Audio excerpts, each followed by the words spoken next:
আজকে শুনে নিব সেই আরামবাগ দরবারের পীরজাদা একজন সামনে আপনাদের কথা বলবেন এই হুমায়ুন কবিরের স্টেজে এবং হুমায়ুন কবিরের মঞ্চে। আপনারা যে যেখান থেকে দেখছেন ওনার মূল্যবান বক্তব্য একটু শুনবেন। উনি আজকে কি জন্য এখানে এসছেন বা কি জন্যই বা ওনাকে ইনভাইট করা হয়েছে, আপনারা যে যেখান থেকে দেখছেন দেশের এবং দেশের বাইরের সবাই কিন্তু ভিডিওটা দেখবেন এবং যদি ভালো লাগে অবশ্যই লাইক শেয়ার ফলো করবেন। কিন্তু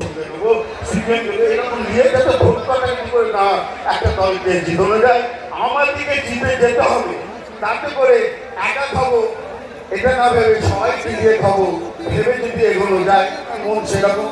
কলকাতা তোমার শোনো কথা আছে, শাকে তামান্না হারিয়ে है जाली तो नहीं इसको मोहब्बत है दिल में अभी बुद्धि तो नहीं तबाकारो की कैसे सारो আমরা ঝুঁকবো না এই বলে আমি আশীষ করছি। জয় হিন্দ, জয় ভারত, নারায়ণ তকবীর।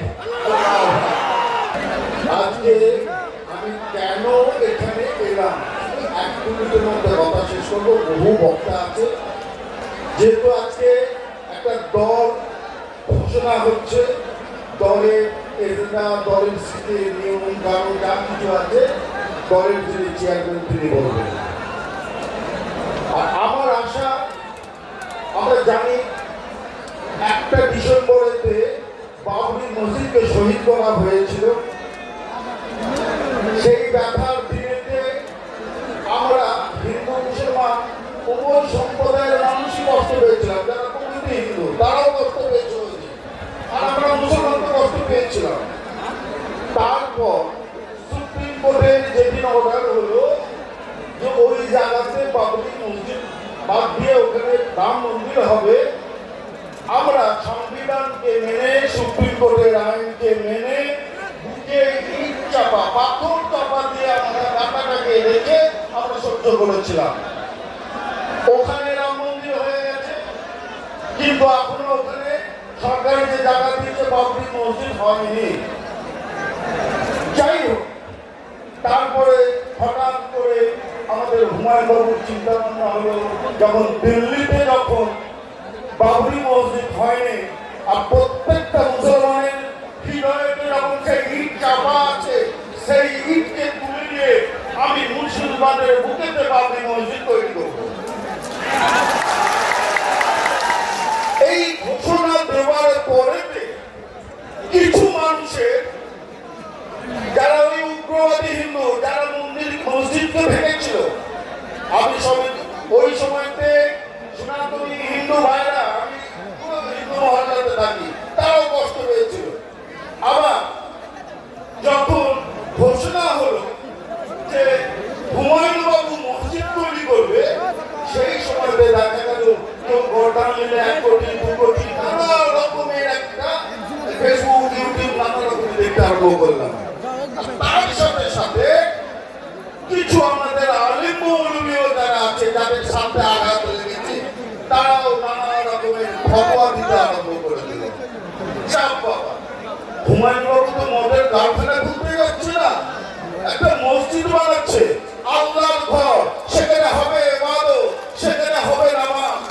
শুরু হয়ে গেল, কি দেখলাম, এক ব্রাহ্মণ কন্যা এই করে ইট বয়ে বয়ে নিয়ে আসছে, চিৎকার করে বলল, আমি ব্রাহ্মণের মেয়ে, কিন্তু আমি মসজিদের জন্য আমি ইট আনছি।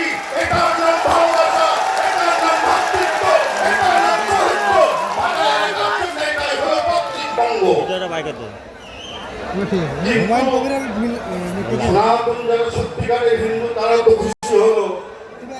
খুশি হলো না উগ্রবাদী কিছু ওই হিন্দু সমাজ আর কিছু স্বার্থপরী আমাদের মৌলবীরা তার বলতে লাগলো, ও নামাজ পড়ে না, ও রোজা রাখে, ও মসজিদ করতে যাবে কেন? আরে আশ্চর্য ব্যাপার।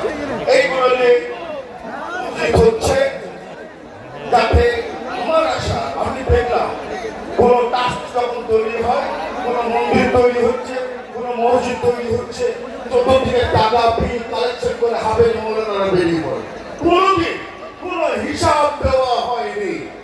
কিন্তু আল্লাহ রাসূলের রহমত যখন এখানে মসজিদ তৈরি হচ্ছে, লক্ষ লক্ষ যখন টাকা পড়ছে, লাইভ করে করে টাকা কাউন্টিং হচ্ছে, ডেলি হিসাব দেওয়া হচ্ছে। এই যে